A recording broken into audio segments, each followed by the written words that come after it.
qui s'intéressent avec la Power Platform, ceux qui travaillent avec la Power Platform.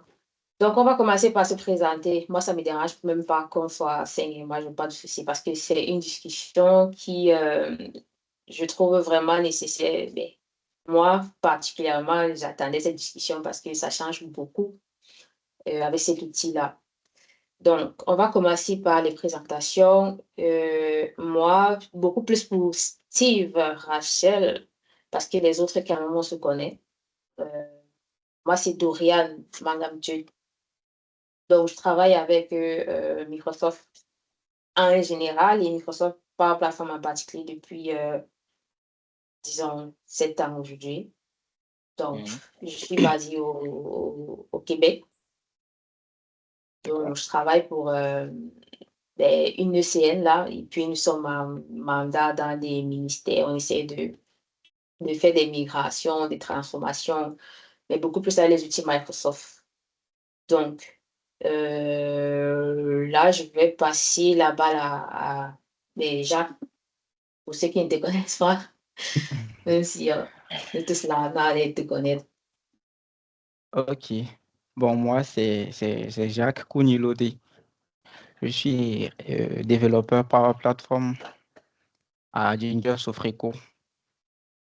Bon, je travaille sur la même mission avec Steve Rachel. Donc, je suis dans la Power Platform aussi précisément au niveau de Power Automate et des applications Canva. Donc, c'est un peu Ah, ça. ouais, Donc, parfait. moi, j'ai rejoint la communauté depuis un moment hein, avec Dorian et Romaric. On anime la communauté par la plateforme Cameroun. Dorian a oublié de faire sortir ce détail-là. Donc, c'est un peu ça. Ouais, c'est ça. Mais principalement en zone anglophone, il n'y en a pas. Et toi, en Afrique, il n'y en a vraiment pas. Donc, il n'y a que principalement la zone anglophone qui se bat là à promouvoir aussi, à élever en fait je dis quoi, le potentiel des outils Microsoft en termes de communauté. Là, chez nous, là, c'est encore rare, mais on essaye de faire comme on peut en fait pour aider ceux qui sont intéressés avec ces outils-là. Donc, Romaric, vas-y. Ok, moi c'est Romarin Guena, Technical Solution Architect par plateforme et Dynamics 365 CE. Donc, je travaille actuellement pour une USN, c'est un groupe hollandais, HSO. Je suis basé en France. Je compte à mon actif entre 8 et 9 années d'expérience, donc autour de Dynamics. Donc, je bosse sur Dynamics depuis la version 2015 on-premise. Et j'ai également bossé sur pas mal de projets autour de la Power Platform. Donc, j'ai aussi une casquette de développeur C Sharp. Donc, D'accord. c'est pour ça que j'ai orienté ma carrière beaucoup plus vers le profil d'architecte technique Power Platform et Dynamics 365. Mm. Ah, c'est, Ok. en tout cas, nous tous là, on a l'air d'être Microsoft peu. Euh, Ouais. Si je peux, Dorian, si tu me permets de oui, donner un peu plus de détails du coup sur mon parcours, parce que je n'ai pas expliqué ce que j'ai déjà fait. Donc, vous savez pas, vous savez que je suis de Toulon, mais c'est tout. Donc, effectivement, moi, alors pour plateforme et Microsoft, déjà, j'ai grandi en Guadeloupe. Donc, moi, je suis arrivé en France en 2015. Et c'est quand j'ai rejoint une ESN, le ESN du groupe Bouygues en 2018 que j'ai commencé à toucher à Power Platform. Donc, ça fait déjà 12 ans. Concrètement, moi, au début, j'avais une expertise sur Power Automate uniquement. Parce que moi, j'ai commencé avec l'RPA, là, au début de l'RPA avec Automation Anywhere.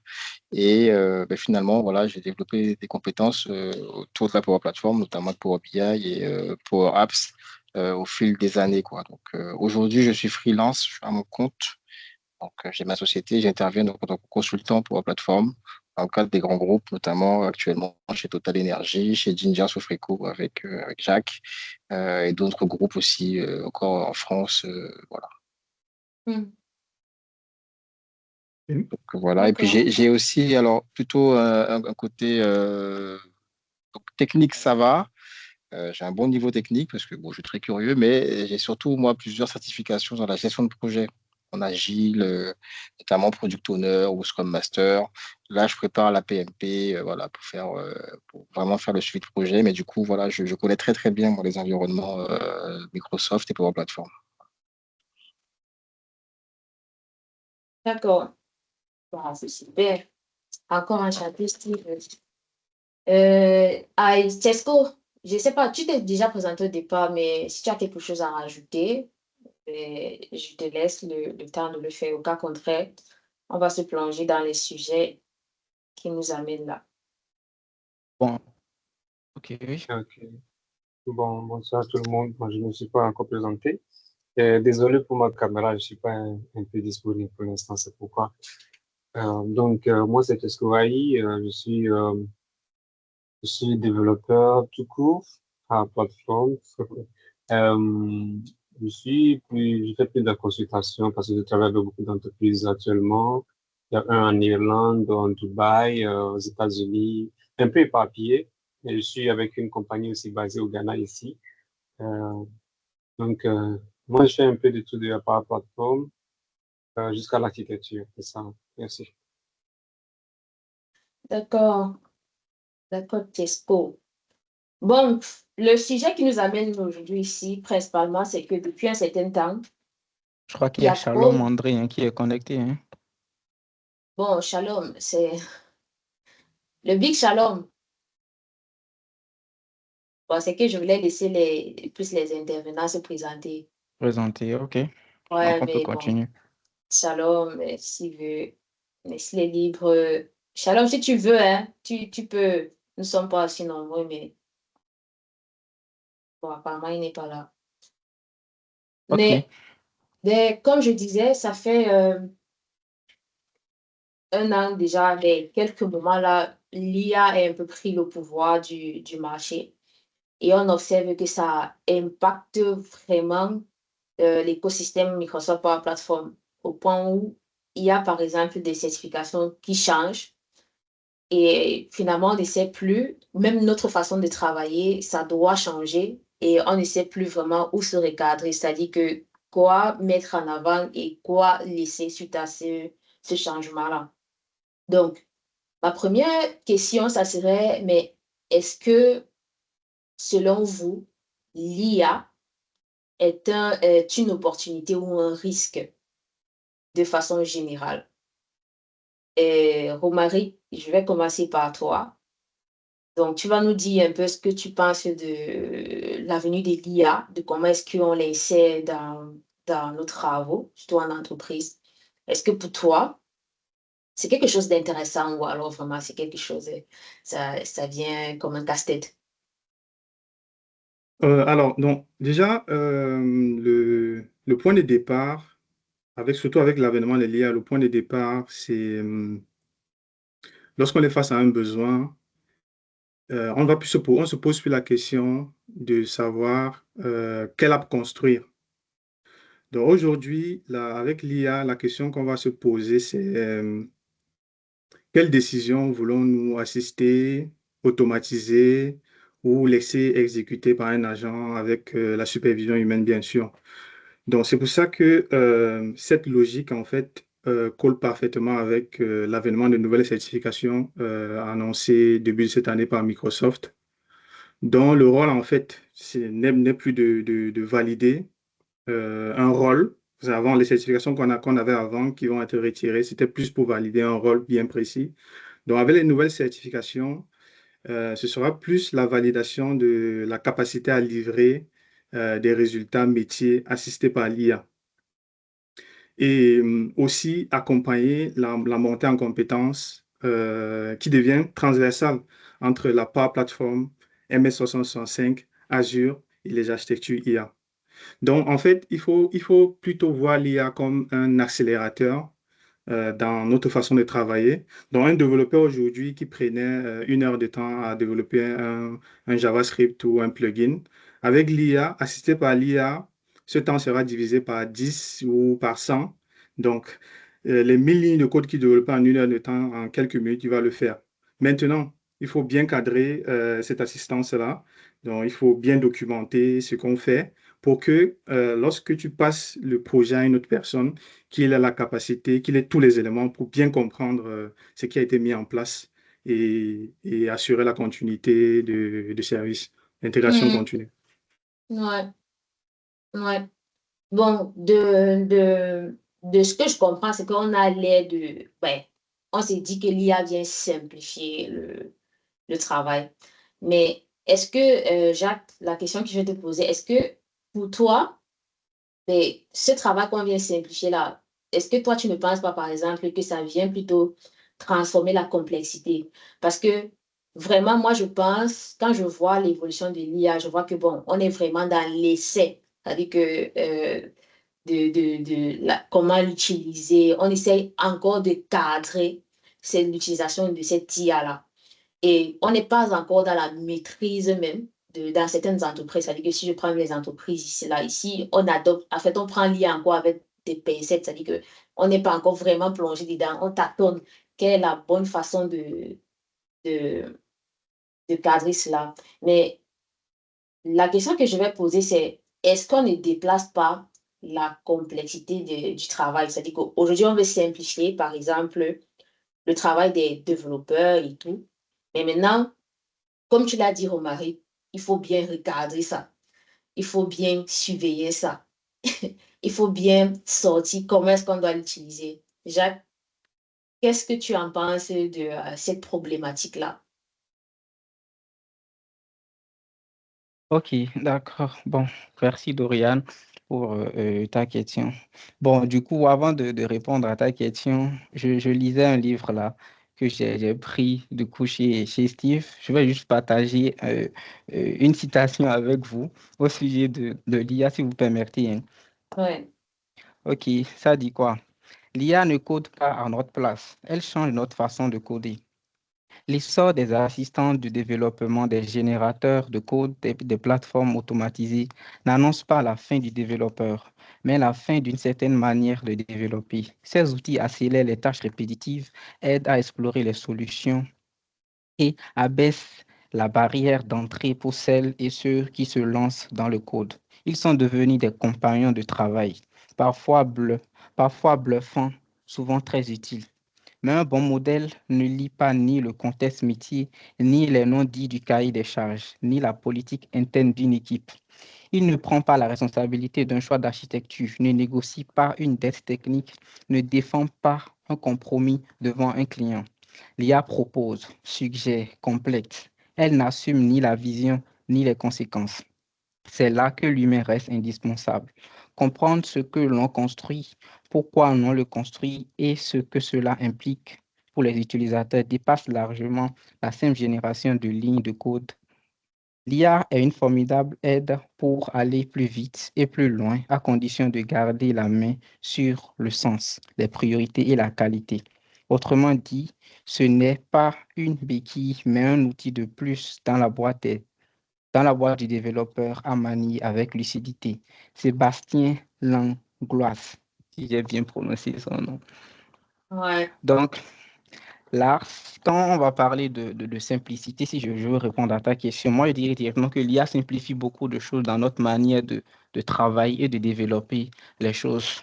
Je vais te Mhm. donner un exemple très simple. C'est avant, par exemple, maintenant, quand on voulait faire une application et quand on fait la conception pour développer, ça prenait beaucoup de temps. Mais laissez-moi vous dire, moi, en 2 heures maintenant, je peux finir une application Canva qui peut me prendre un mois de travail, par exemple. Mhm.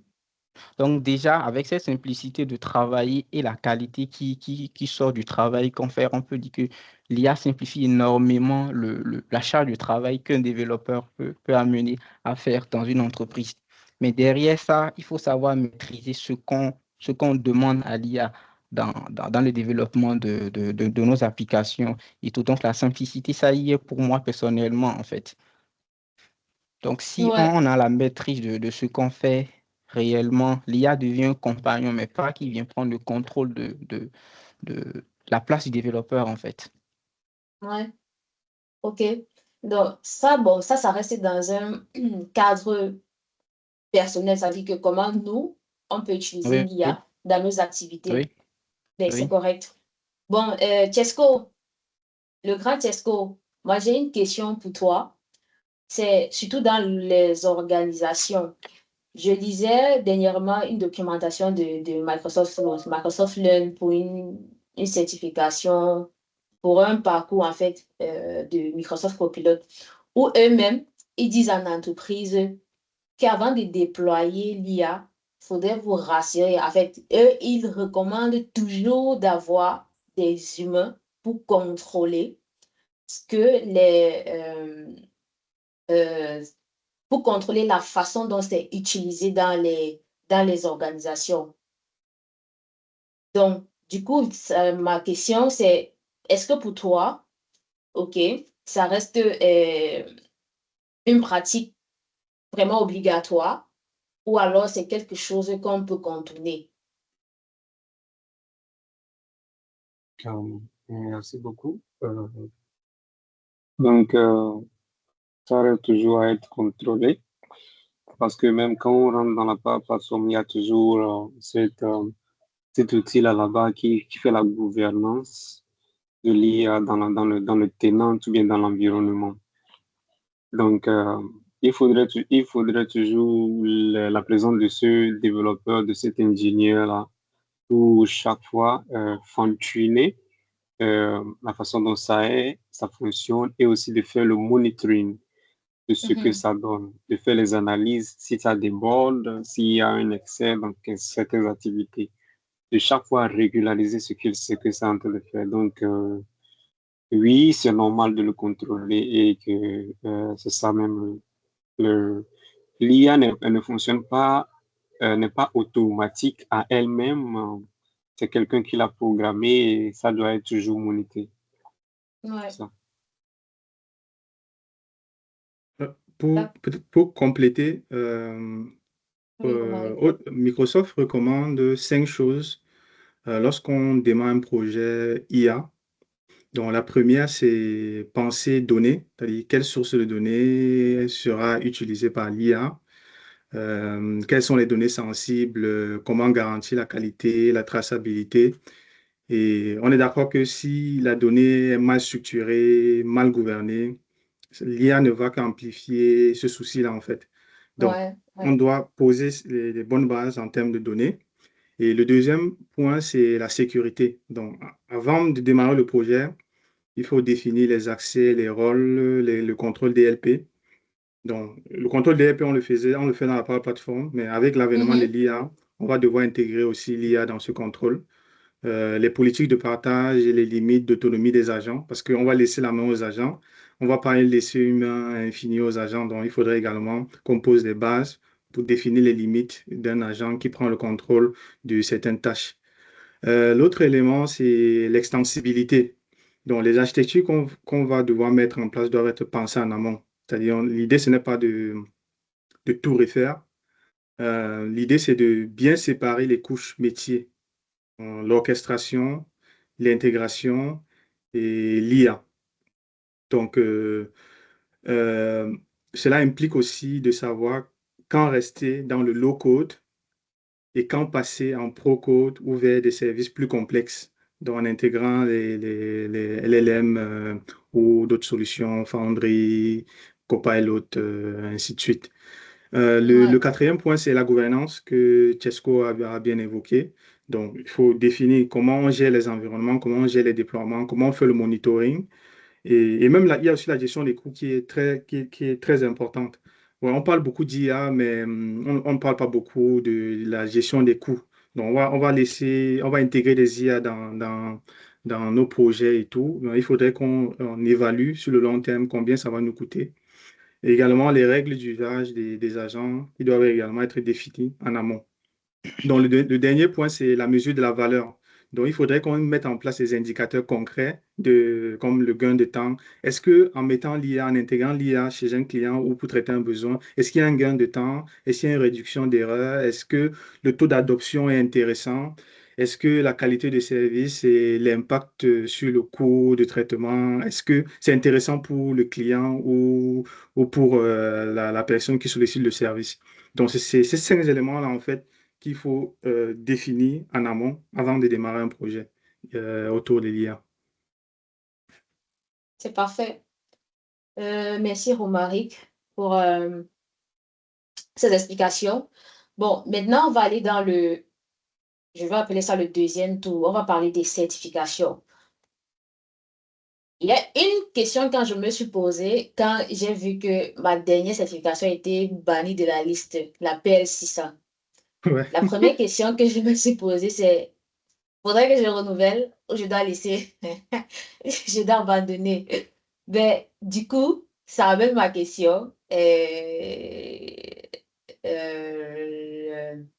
Tesco, je vais encore te poser la question. Je te posais la question. Avec ce qui change là, il y a la PL 600 qui a été enlevée, PL 500, Power Automate RPA qui a été enlevée. Pour ceux qui ont déjà cette certification-là et qui sont en phase de renouvellement, du moins, quelle serait la bonne attitude à adopter? Hmm. Euh, c'est- on va dire, c'est vraiment rigolo. Donc, parlons de la PL600. D'abord, la PL600, ça te met déjà au top, ouais, parce que c'est l'architecte. Donc, je l'ai tenté cet examen en 2021. J'ai bien échoué. J'ai tenté en 2022, j'ai échoué. J'ai tenté en 2023, j'ai échoué. Là, j'ai laissé.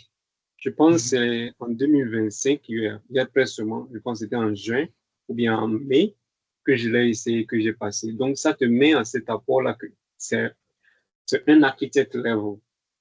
J'ai bien échoué en examen là, c'était très bien.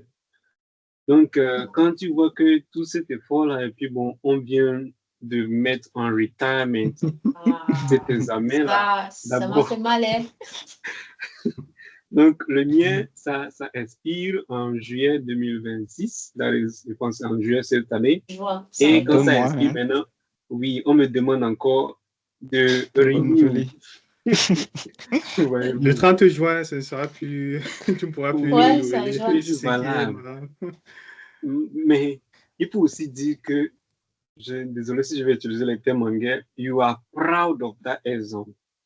Tu as une fierté d'avoir écrit cet examen-là. Donc, même si ça expire aujourd'hui et qu'il faut renouveler, moi, je vais le renouveler. Voyez-vous. Parce que ça a de la Ouais. peine. Ça a de la peine. C'est pas facile cet examen-là. Je me suis sauté sur ça directement et j'ai vu que non, c'est un examen qu'il faut prendre le temps pour l'écrire. J'ai jamais échoué à tous les examens Microsoft, mais la PL600, j'ai bien échoué à ça. Donc, à ce niveau-là où il faut renouveler quand ça s'inspire, il faut le faire. Parce que moi, je vais le faire. Et vous avez le truc là, même si c'est en retirement, c'est toujours sur votre profil. Voyez-vous. Donc, tous les détails seront toujours là-bas. Vous l'avez renouvelé aujourd'hui et que ça prend 2 mois pour encore expirer, il n'y a pas de souci. Mais ce qui vous donne la fierté, c'est que quand peut-être vous allez dans une consultation, un embauchement, et puis on vous demande quels sont les examens Microsoft que vous avez. Ah, il Oui. faut être fier que j'ai eu la PL600 qui a été en retard, mais parce que comprend tous les examens de la plateforme maintenant, c'est la seule qui est au niveau et qui n'est plus. À part ça, la PL400, bon, c'est pas ça. PL200, c'est pas ça. Et PL100 aussi est parti. Donc, ça a une autre valeur aussi toujours qui continue. Donc, même si ça a été inspiré ou bien c'est en retirement, il n'y a pas de souci de le renouveler. On ne paie pas aussi pour renouveler ça. Donc, Et moi, je j'ai vais une le question. renouveler. La PL200, ils ont retiré ça, non? Oui, c'est retiré aussi. Ouais, C'est ils ont retiré, ok. transformé. En Mais quoi, en quoi? c'est AB combien là? En fait, je ne sais pas si vous avez compris, si vous avez compris un peu la logique de Microsoft. En fait, Microsoft fait évoluer ses certifications vers une logique AI first. Tu vois, par exemple, la PL600 va devenir AB100, qui est en fait, en fait, La ils ont PL600? intégré, oui, ça devient AB100. En fait, l'idée, c'est que la façon dont on pensait l'architecture par plateforme avant Ça change. évolue. Maintenant, ils ont intégré l'IA dans la façon dont on pense les architectures par plateforme. D'où la certification AB100 qui a été introduite en remplacement de la PL600. Ouais, bon, avant de revenir sur le AB100 là, la question, c'est, bon, comme Tesco a essayé de l'expliquer, il faut renouveler. D'après Mhm. les explications de Tesco, ben, c'est pour une fierté personnelle. Mais Oui, maintenant, comme la PL600 est enlevée, nous sommes des consultants, c'est-à-dire qu'on doit se vendre. Quand les entreprises, par exemple, vont déposer des offres, ils vont plus mettre PL600, par exemple, comme prérequis dans les certifications à avoir. Ils vont mettre les nouvelles certifications que Microsoft va mettre en place. Bon, maintenant, dans ce cadre-là, parce que le but aussi, c'est de chercher à se vendre. Malgré qu'on a souffert pour avoir la PL600, c'est clair que quand j'ai entendu qu'on m'arrivait, ça m'a dit, mais ça, c'est quelle histoire, ça? Pourquoi ils ne pouvaient pas faire ça depuis avant que je ne compose? Et en plus que c'est cher. Donc, est-ce que, en tant que consultant, on se vend des profils, il y a des offres d'emploi qui vont sortir là? C'est certes que la PL600 ne va plus être parmi les certifications qu'on va citer pour choisir un profil. Ils vont mettre des nouvelles certifications.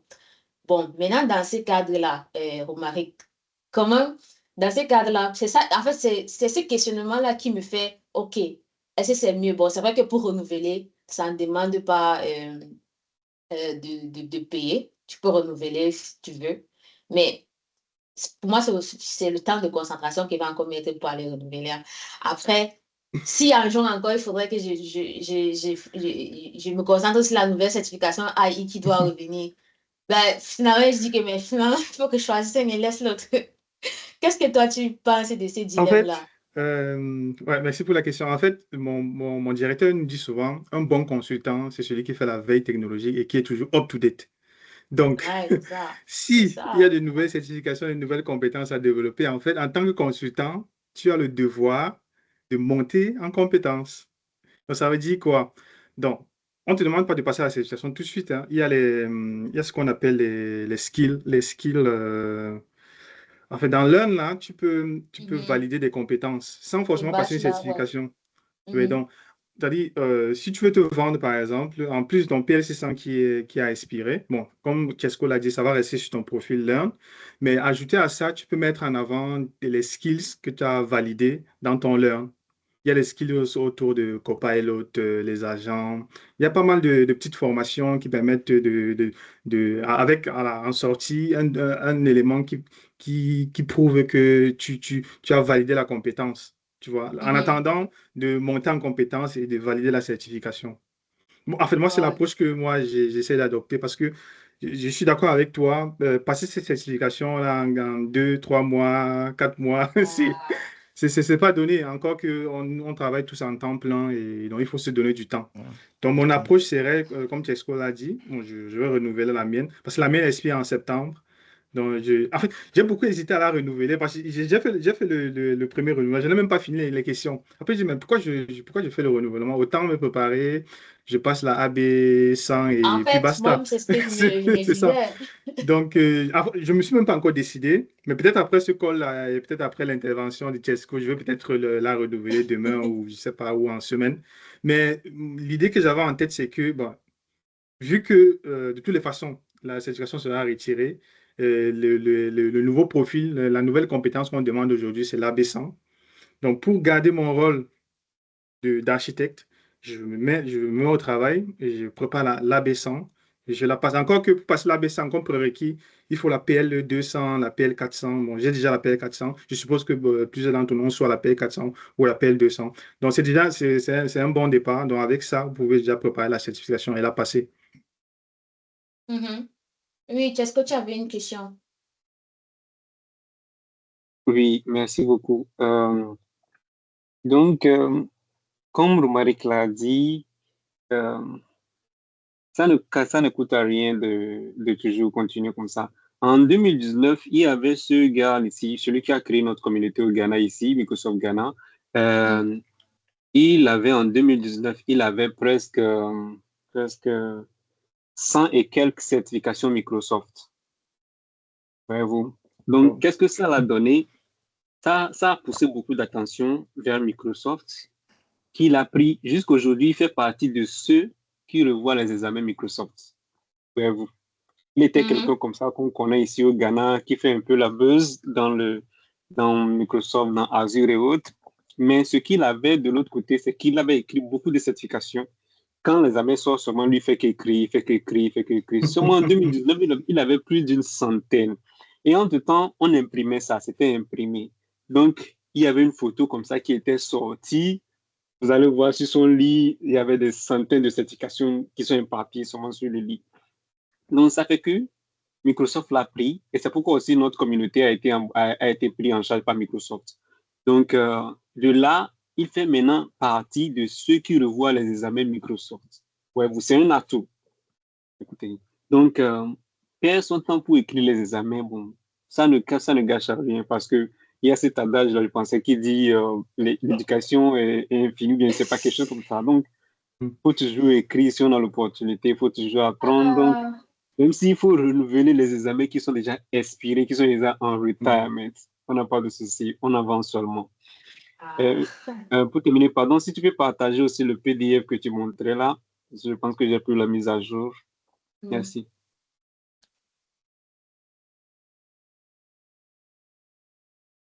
Ouais, c'est bon?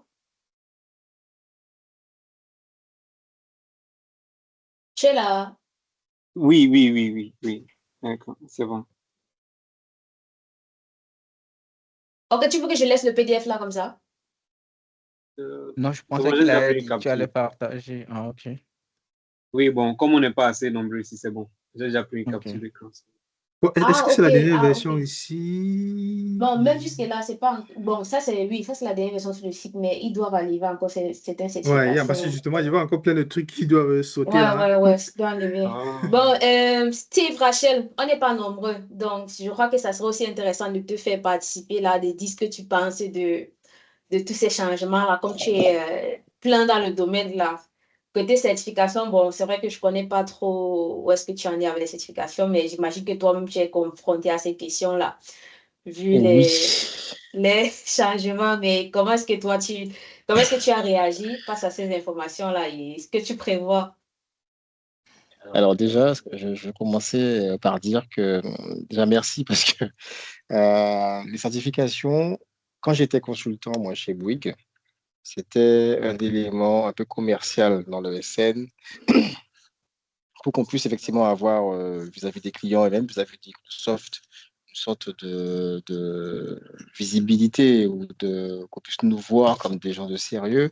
On nous a Ouais. beaucoup demandé de passer des certifications, on nous a poussé à les renouveler, on nous a poussé à les suivre et je trouvais ça vraiment intéressant et même parfois, même quand on travaillait avec des clients, on nous poussait aussi à faire en sorte que le tenant du client sur lequel on travaille, qu'on puisse adosser je ne sais plus par quel moyen on faisait ça, mais on faisait en sorte que l'entreprise, le SN, était référencé dans le tenant à un endroit pour dire qu'on était les partenaires de ce client-là. Et côté certification, moi je me rappelle, alors je ne sais même plus, j'avoue, honnêtement, je suis très mauvais là-dessus, désolé. Je ne sais même plus quelle certification que j'ai entre la PL200 ou la PL400. Je peux aller voir sur mon compte LinkedIn. Mais j'ai voulu renouveler cette certification et je crois que j'avais pas réussi. J'ai joué et je crois qu'elle est là, elle est passée à expiration. Et depuis, j'ai pas suivi. Et donc, du coup, je savais même pas que ce que vous me dites là, vous m'apprenez quelque chose, malheureusement. Enfin, en disant que la PL600, là, elle va disparaître. Je Ouais. ne ressens pas les mêmes choses que vous, mais je comprends la peine que ça provoque. Et je comprends aussi l'intérêt que c'est finalement de rester tout le temps comment dire, informé des Ouais. certifications que propose Microsoft. Comme tu disais, hein, nous, c'est ce qui nous permet de nous vendre en fait sur le marché. Donc, si on n'est pas à jour, si on a raté quelque chose, là, comme c'est mon cas aujourd'hui, ça peut, dans certains cas, je pense, effectivement, jouer sur la balance. Donc, je vais faire pareil. Après cet échange, je vais aller remettre à jour mes certifications, je pense. Parce que voilà, je pense que je peux aller un peu plus loin. Donc, n'hésitez pas si vous avez d'ailleurs des conseils hein, à me dire sur quoi aller là, bon, par rapport à ce qui est reconnu dans le monde Microsoft et en termes de consultant, voilà, sur quoi peut-être aller, sachant que voilà, moi, je dirais pas expert, mais j'essaie de pousser vers tout ce qui est automatisation et application Power Apps. C'est surtout ça que j'aimerais mettre en avant, moi, dans mon profil, quoi. Ouais. Ouais, après, il n'y a qu'une seule voie, hein. C'est l'IA. Ah ben voilà. Tout le monde emprunte cette voie-là actuellement. Donc, c'est AB quelque chose, quoi, c'est ça? Voilà, AB quelque Abaissant. chose. Voilà. D'accord. Ok, C'est ça. merci beaucoup. D'accord. Ouais. Donc, bon, quand je partage, j'ai vu sur LinkedIn un monsieur qui a fait une roadmap pour les personnes de Microsoft, ceux qui travaillent avec la Power Platform là. Bon, nouvelle roadmap, je lui ai dit ça comme ça. Non, je partage le écran là. Ça va être celui-ci. Donc, ça veut dire que maintenant, en termes de fondamental, on nous envoie vers la PL900. Ensuite, PL900, PL900, c'est Ça, c'est encore, basique, ça ça. existe. C'est là. Au moins, Par contre, en oui. juin, l'examen va changer. L'examen de la PL900 va changer. L'examen reste, mais il y a des l'IA qui sera intégré dans l'examen de la Ouais, PL900. c'est bon. En Mhm. même temps, c'est normal. Je crois que Copilot fait partie Ouais. de Microsoft par plateforme, non. Je crois qu'ils Oui. vont Ils vont rajouter mettre ça à Copilote jour. justement à PL900. C'est ça. Après, ils ont mis l'AB900. C'est vrai que j'ai carrément fini le module d'apprentissage de l'AB900. Ça parle uniquement de Copilot, Copilot dans tout ce qu'on manipule là, de façon générale, Excel, Word, PowerPoint, ben, Outlook, vraiment de façon générale. Il n'y a que la PL400 qui est restée. Voilà. C'est bien. Le reste, c'est PL4. AB410, Intelligent Application Builder. Euh, après, Ouais, je c'est crois que c'est lui qui remplace la PL200. Je crois 200 l'AB400. exactement. Ouais. C'est ça. AB410, hein. Oui, Oui. AB410. Après, c'est AB620. 620, c'est la PL500. Donc, ça remplace la PL500. La PL500, c'est RPA, Power Automate. RPA. Oui. Ce Mais sera remplacé celui-ci, par. mais le AB620, c'est juste pour construire des agents sur Copilot. Mhm. Bon, Bon, après, je ne sais pas pourquoi ils voilà, disent que je crois c'est que bon, c'est c'est l'équivalent. chacun qui crée. C'est Ouais. vrai que à l'heure actuelle, chacun essaie de dire un peu comment il classe les certifications avec la Mhm. Power Platform. Mais bon, en même temps, Copilot fait partie de la Power Platform. C'est ce que souvent on oublie. Et quand on Ouais. parle souvent d'argent, là, quand nous on travaille sur la Power Platform, on a l'impression que ça ne nous concerne pas. Mais en réalité, Ouais. ça nous concerne pleinement. Donc, euh, quand je regarde, par exemple, même dans la conception, j'ai suivi l'échange de IA, comment elle s'appelle là? Euh, j'ai oublié son nom. Une évangéliste de la Power Platform en Amérique, elle a fait une interview avec, je sais pas, le manager de Copilot. Et qui expliquait vraiment l'objectif de l'intégration de Copilot dans Microsoft Power Platform, que c'est vraiment le cœur centre. Maintenant, on veut vraiment, comme Romaric l'a dit, IA first, c'est-à-dire que maintenant, il faut passer par l'IA pour concevoir des solutions. J'ai Ouais. testé, je ne sais pas si vous avez eu à tester la fonctionnalité, ben, le vibe coding, ce qui est encore en preview. Je ne pense pas que c'est encore en prod, mais je pense que c'est en Ouais, preview. c'est même pas disponible en Europe. Les Voilà. tenants en Donc, c'est Europe. encore en Ouais. preview. Non. J'ai testé cette fonctionnalité-là qui va te générer une application. Mais est-ce que moi, ma question, c'est est-ce qu'avec ça, euh, vous êtes serein? C'est-à-dire que si on vous met dans le cas d'entreprise, dans vos travaux, est-ce que vous serez serein à démarrer une solution à partir de ce vibe coding-là? Je ne sais pas si vous avez eu la possibilité à le tester déjà. Je crois que Bon. tu m'en as parlé Oui, euh, oui. une Je vais fois. laisser. Oui, alors c'est vrai que, alors moi, je suis un fervent, comment dire, utilisateur de Claude. Alors, pas copilote, malheureusement, mais Claude. Parce Mhm. que j'ai compris à un moment donné que dans l'univers, il y a, notamment, je peux vous partager le IA Leaderboard, je ne sais pas si vous connaissez. Bon, Claude est vraiment en avance là-dessus et partagé. Et en fait, j'ai compris que cet outil, cet agent IA permet donc de générer des choses vraiment très puissantes. Mhm. Donc, je me suis vraiment mis à fond là-dessus et On n'a pas l'écran, hein? avec, ça arrive. Ouais. Notamment, voilà, donc là, si je regarde, si je vous montre le leaderboard ici, je ne sais pas si vous voyez bien, Ouais. mais Ouais, c'est bon. hop, le top place, on a Claude Opus qui est ici. Alors, je ne sais pas s'ils ont mis copilote quelque part. Je regarde, même pas copilote. Après Bon, tout Copilote ça, a signé un partenariat récemment avec Anthropic, hein, pour, Anthropique. c'est vrai qu'on peut, voilà, on peut ouais. utiliser le LLM Sur Copilot, on peut de Claude, utiliser Opus, Claude Opus tout à fait. 4 et il y a un autre là que j'oublie. Et même, bon, il y a aussi, bon, Microsoft a aussi un partenariat qui date avec OpenAI. Donc, on peut utiliser les deux modèles déjà dans Copilot. Voilà.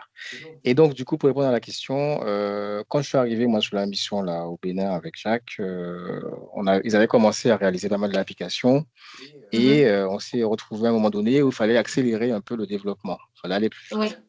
Et on était confronté à la difficulté, bon, voilà, que bon, ben, nous, en tant qu'humains, on est obligé de passer par des étapes via, par exemple, une application Power Apps en Canva. On est obligé de créer les écrans un à un et d'avancer comme ça par itération. Et effectivement, donc moi, je me suis posé la question à savoir comment, avec l'IA, on pourrait aller plus vite. Et je pense que c'est ce qu'on appelle aujourd'hui le vibe coding. C'est donc comment on peut, du coup, finalement, créer des applications directement avec l'IA. Donc, je peux peut-être vous partager. Donc, moi, je suis parti sur une solution. Il existe un milliard de façons de le faire, hein. Moi, j'ai ma façon que j'ai découvert, que j'ai éprouvé, que j'ai testé. Et c'est avec Antigravity, donc de chez Google. On peut le faire avec du VS Code, on peut le faire avec Claude Code, on peut le faire avec ce qu'on veut. Et moi, ce que j'ai réussi à faire au final, et avec Jacques aussi, on a commencé à travailler là-dessus, c'est qu'on a généré donc une application Power App 100% avec du Claude Code. Donc, le principe, il est simple, hein. On demande à l'IA de générer l'application qu'on souhaite réaliser et après, on la publie sur le tenante Microsoft en tant que solution et on peut utiliser l'application. Donc là, si je peux montrer le résultat, ça peut aller plus vite peut-être de montrer le résultat que de la démarche. Là, on a fait une application donc, pour gérer un annuaire de personnes. Et donc, effectivement, voilà, donc ça, c'est une application voilà, entièrement générée par l'IA. Il n'y a jamais eu d'humain là-dessus. On voit qu'on ne peut pas la modifier, bien sûr, parce qu'elle est complètement gérée par l'IA. Et au final, en termes de rendu, en termes de travail, c'est quelque chose qui m'a pris, je crois, une demi-journée quoi, à réaliser. Depuis, Mhm. on l'a amélioré, hein, mais ça va très, très vite, quoi. Et puis, au niveau design, Ouais. niveau rendu, c'est quand même quelque chose de pas mal. Ouais. Mais ça, c'est du code app. C'est parce que c'est que il différencie le vibe coding et le code app dans Power Mhm. Apps. Mais Ah, d'accord. ce qui vient de ça, c'est le code app. C'est vrai que moi, je ne suis pas encore entrée en profondeur, mais c'est vraiment intéressant. Je crois que ça va demander une séance vraiment Oui, surtout pour les de- configurations. Oui. ouais, des démos pour voir comment ça se Ouais. passe. C'est vraiment intéressant. Bon, ma Et donc, quelle question, différence avec le oui. vibe coding alors? Ben, de ce que j'ai testé avec le vibe coding sur l'interface même de Power Apps, là, tu vas décrire ton besoin. Ils ont des agents un peu ayant le rôle un peu des architectes, là, je sais pas comment ils s'appellent ça, qui vont analyser ton besoin, Les sous-agents. sortir. Oui, il y a une liste de, quand tu décris ton besoin, il y a une liste d'agents qui va Ah, analyser ok. ce besoin-là. Celui qui va jouer, par exemple, le rôle de architecte de données, OK. celui qui va jouer le rôle de, je ne sais pas si je vais dire analyste fonctionnel ou bien business, quoi, un truc comme ça. Et ils vont essayer de te sortir un process. Et à partir de ce process-là, ils vont te générer une application. Sauf que, bon, c'est vrai que personnellement, je ne sais pas encore l'application qui est générée là, où est-ce qu'on peut aller sincèrement avec ça? C'est-à-dire, est-ce qu'on a la possibilité de modifier les Ouais, interfaces de soi-même? je, je peux dire quelque chose Oui, là-dessus. En fait, oui, Romain. les applications générées via le vibe coding sont, en fait, en réalité, c'est des applications web React. Oui. Donc, en Oui, réalité, Tout à fait. l'agent te génère une application React. Donc, si tu as des compétences React, tu as la Bien possibilité vu. de modifier le code. Je prends un exemple, quand j'ai publié Happy New Year sur mon LinkedIn, c'est avec du vibe coding. Donc, j'ai dû modifier Oui. le code pour adapter le texte pour que ce soit encore plus intéressant. Donc, Ouais. c'est du React. Donc, la crainte, justement, c'est que quelqu'un qui n'a pas un background de développeur web, qui ne connaît pas, qui n'a pas de compétences en React, c'est clair que Mhm. s'il propose une solution avec du vibe coding, si demain on lui demande de modifier des trucs, si par exemple il ne réussit pas à transcrire ça à l'agent IA qui a généré l'app, c'est clair qu'il aura des difficultés à entrer dans le code et modifier soi-même ces éléments-là. OK. Tu avais une question, Steve? Ouais, j'aimerais rajouter quelque chose parce que Oui. effectivement, là, ce que j'ai fait avec Antigravity et Claude, euh, l'une des premières étapes a quand même été d'arriver là dans mon terminal, connecté à Claude Code et à lancer une session de brainstorming pour expliquer déjà ce que je voulais. Et avec l'IA, il y a au moins 5 ou 6 agents parce que j'ai rajouté un skill qui s'appelle Super Power là, à mon Claude. Et le Super Power Mhm. m'a permis, avec 5 ou 6 agents, de brainstormer finalement sur l'application que je voulais. Donc j'ai expliqué moi en une seule phrase de ce que je voulais et eux, ils ont brainstormé entre eux et ça a permis de générer l'application qui existe aujourd'hui. Donc en Mhm. fait, Claude Code à lui seul, effectivement, permet de faire des choses, mais quand on associe aussi des skills, moi j'en ai deux là qui servent à ça. Il y a aussi la BMAD méthode, je ne sais pas si vous connaissez. La BMAD méthode, c'est clairement ça, c'est qu'il y a 5, 6 agents ou 5, 6 faux agents qui interagissent entre eux pour faire évoluer la réflexion et pour arriver à un produit final qui est réfléchi comme si on était une équipe de 6 personnes, quoi. Ouais, Et exactement. avec ça, il y a pas de limite et ça va très très loin, quoi.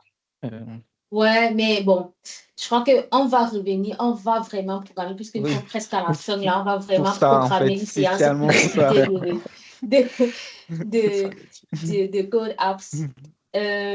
Nous sommes déjà presque à la fin, mais il y a une question là, je reviens sur les certifications. Romaric parlait tout à l'heure de Agent Business Solution Architecte là, le dernier.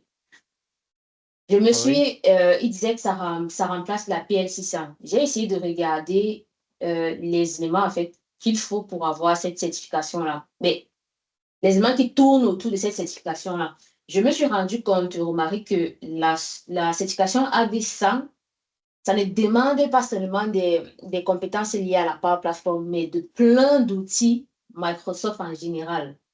dans les skills, Ouais, c'est ça? Ouais, ça. ça te demande une compréhension sur les produits Dynamics, Power Platform, Copilot Studio, Microsoft, Foundry Tools, Foundry Mhm. Models. Donc, ça se limite même plus à la Power Platform. Ça va Ouais, ouais, bien au-delà. c'est ça. Et j'ai l'impression que en termes d'architecture, Power Platform, ça s'efface. Ça veut dire quelque chose de spécifique uniquement à la Power Platform. Ils sont en train de l'enlever. Du moins, ça s'efface. Donc, la Ouais. seule certification que moi je vois, il y a la Power Platform, il y a la PL 400 et la PL, celle qui remplace la PL 200 qui vient c'est AB 110 générer des applications intelligentes.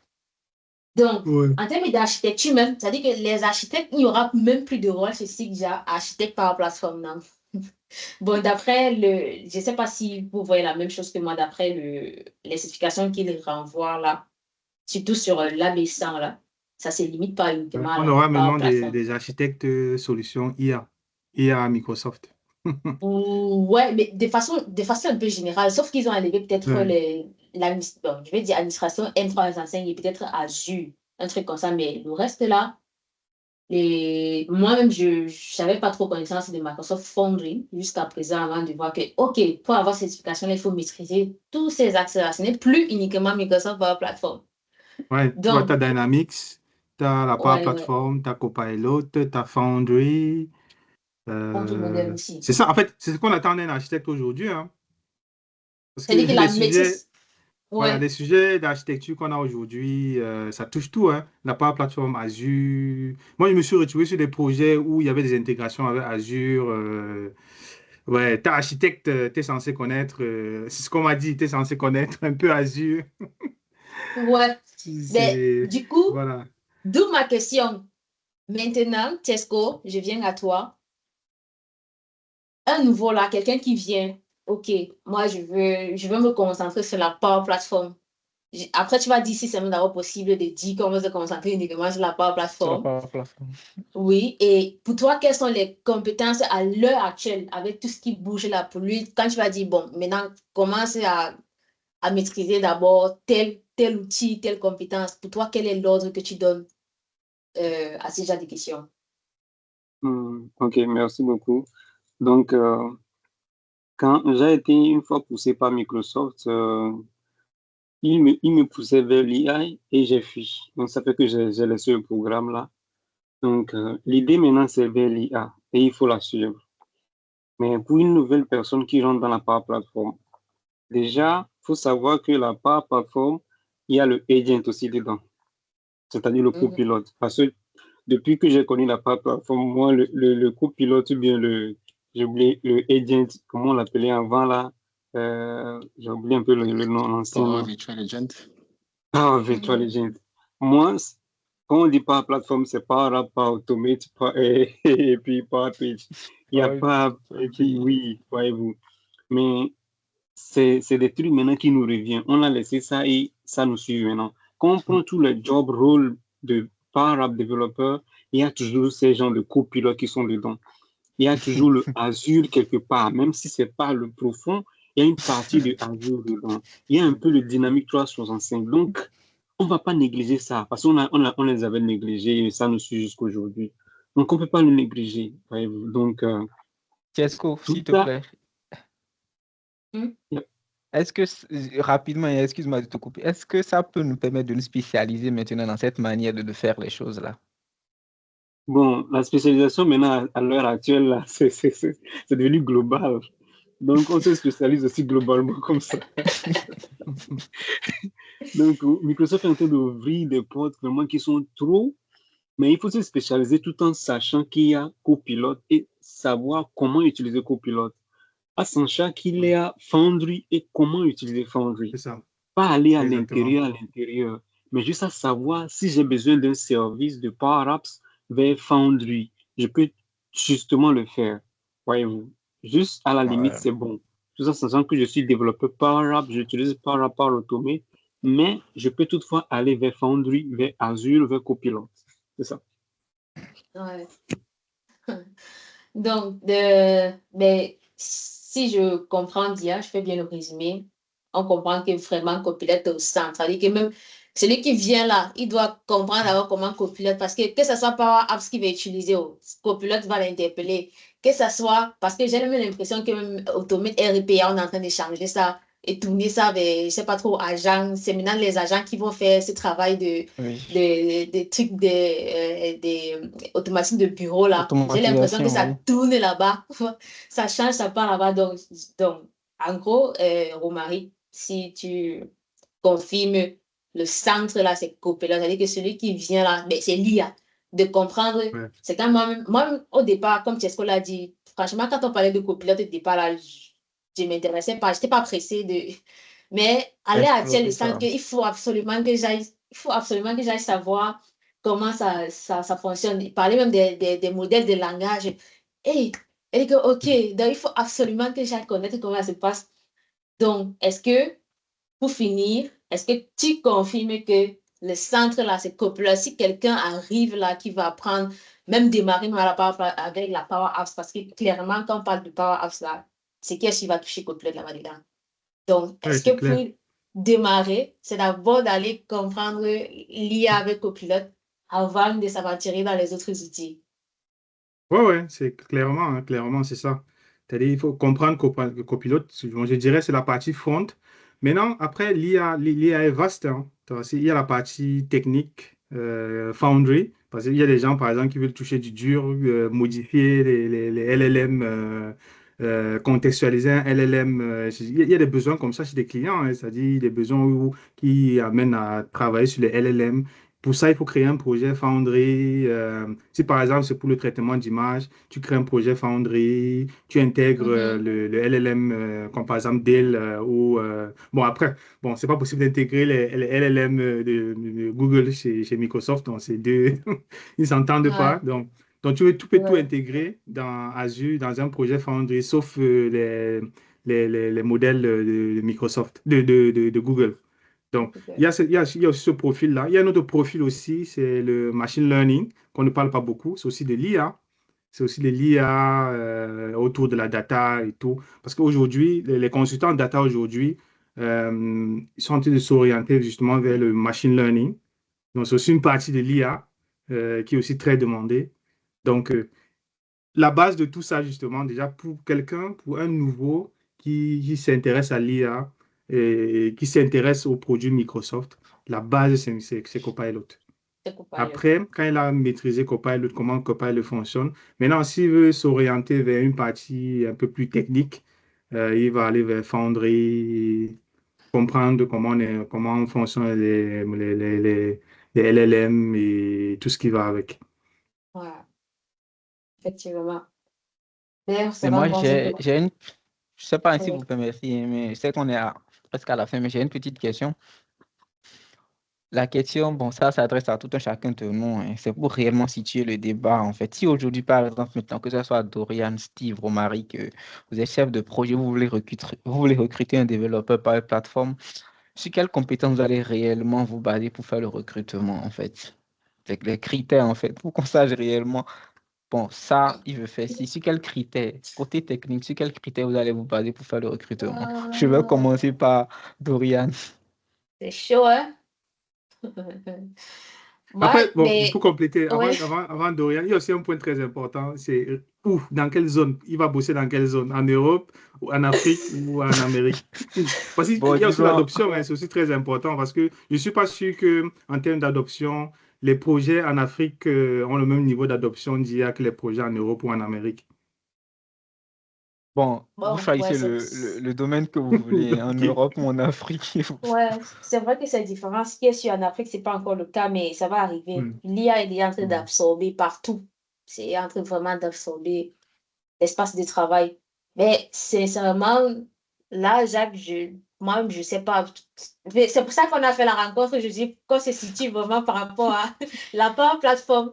Quelles sont les compétences sur lesquelles on va désormais se Se concentrer? spécialiser Mais exactement. ouais, ce qu'on a fait, c'est vrai que c'est. Ben, moi, sincèrement, je vais seulement me baser sur les années d'expérience. Est-ce que tu as déjà eu à toucher les outils? Et c'est ça que je vais partir parce que Hmm. je ne sais pas quelles compétences, sincèrement, je vais demander à une personne développeur par plateforme. Pour moi, c'est encore tellement flou. C'est avec tout ce qui Après, il est ne en faut pas train se de bouger mentir, là. l'IA, l'avènement de l'IA, c'est récent, hein, c'est pas, personne ici n'est expert IA et voilà. Pour moi, je pense que quelqu'un qui a quand même une bonne maîtrise, qui a bossé sur des projets par plateforme, normalement, il devrait naturellement monter en compétence. Compétences.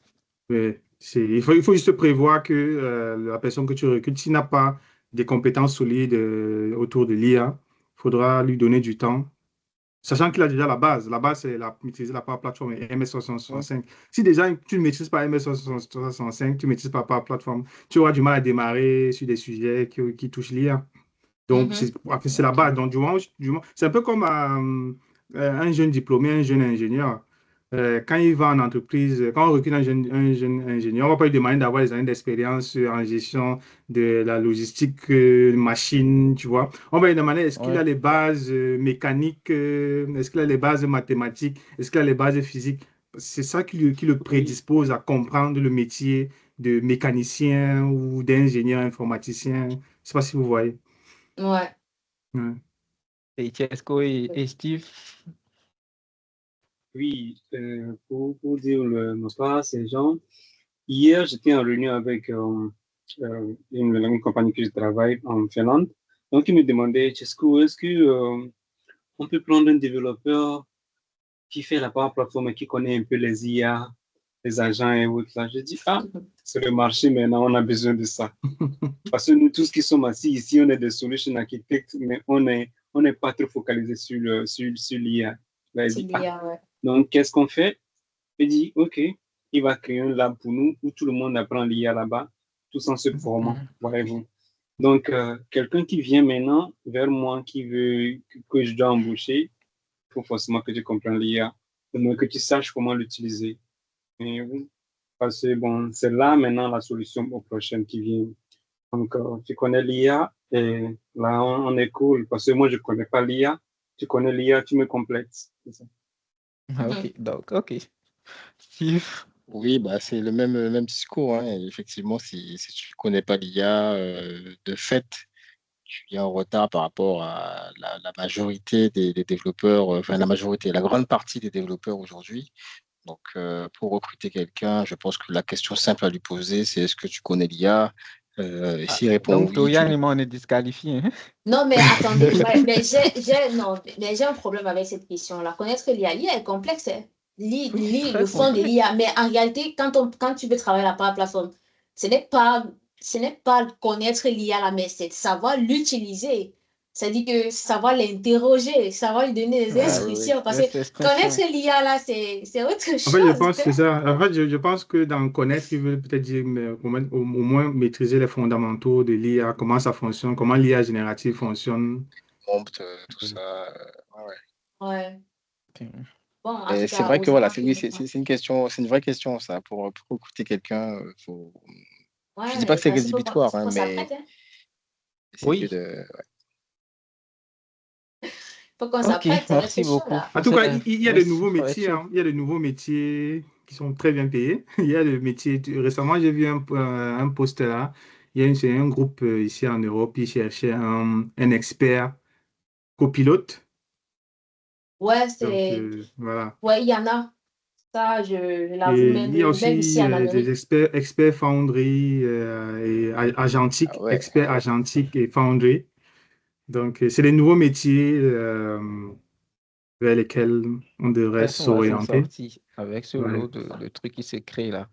C'est clair. Et ça prend de l'ampleur. Moi-même, j'ai fait un Oui, tour là de l'offre des emplois ici en Amérique. Tu vas voir, il y a toujours IA quelque part. Toujours IA quelque part. Toujours, toujours IA quelque ah, part. Donc, putain. je crois que, en somme, on est obligé de se conformer à ça pour être plus compétent et être plus sur le marché de l'emploi. Bon, je crois qu'on va terminer avec, Ah, on c'est va terminer maintenant, avec ça. les autres sont venus. Mhm. Ok. Ouais, on va terminer avec ça. Je crois que l'exploration sur les code apps de Power Apps, de Vibe Coding, c'est vraiment comment utiliser ça. Parce que moi, j'ai tellement de questions sur ces choses-là. J'ai essayé parce que je ne suis même pas d'accord qu'on me permet d'utiliser le Vibe Coding. Je ne peux pas utiliser les données. C'est-à-dire que la base de données existante déjà, il faut que ça va recréer à nouveau ces bases de données. Or, s'il y a déjà un projet existant, pourquoi je ne peux pas créer une application avec ça et connecter Si, avec mes données? on peut le Mais, faire. Je l'ai fait. ah ouais, On avec le peut le Vibe faire. Ah Coding. oui, oui. Ah, Ah, ok, c'est ce que j'ai ça fait mérite. avec Bon, le avec du module code que je vous ai apps. montré. Du code apps, Mais ça, c'est voilà. du code En tout cas, apps. Oui, ah oui, code donc apps. c'est que j'arrive pas encore à. Je suis pas encore clair, moi, sur ce que c'est que le vibe coding, Ouais, mais Peut-être, mais je pense que ce peut-être que dans je le vous ai prochain montré. numéro de notre newsletter monthly, je vais peut-être parler de ces trois concepts-là. Ok. Vibe coding, code apps et power apps. D'accord. Ok. ouais, Ouais, Ça marche. ça mérite une session de toutes les façons. Marie, que tu vas ouais. parler ou Marie, qu'on va lire. Mais après, on doit se préparer pour changer par Ouais, rapport à ouais, il ça n'y a parce pas que, Et de. On tester pourra ça aussi, débattre hein. aussi On va inviter dessus. ouais, Steve aussi qui c'est pourra le vraiment faire. intéressant. Oui. Bon, Avec merci plaisir. à tous. En tout cas, la rencontre a été enregistrée pour ceux qui n'ont pas pu assister. Je crois qu'on a quand même parlé des sujets vraiment intéressants pour la suite. Je crois que je vais le mettre sur YouTube là ou partager le lien dans le groupe WhatsApp ou sur LinkedIn. Oui. Donc, on va s'arrêter là. Vous passez un bon guest. Steve, Rachel, si on se voit au Bénin, il serait là. Tu serais toujours en mission ou C'est bien quand ta mission c'est serait pour juin, terminée? c'est ça? Oui, Oui, pour Pour la juin? pour la conférence. conférence, oui. Je dois repasser en juin, oui. Je serai en Europe, mais je dois revenir. Je sais, faut que je vois les dates. Il m'a déjà envoyé, Jacques, les dates. Je vais essayer d'être là avec plaisir, oui. D'accord, intéressant. Merci. Bon, passez un très Merci, Dorian. bon, je dirais, la Romaric, fin de merci. soirée chez Merci. Tesco, vous. merci. Ouais. Intéressant. D'accord. Ouais, Merci. merci. Bye bye. C'était un plaisir d'échanger Merci avec vous. beaucoup, au revoir. Merci. Merci. Salut.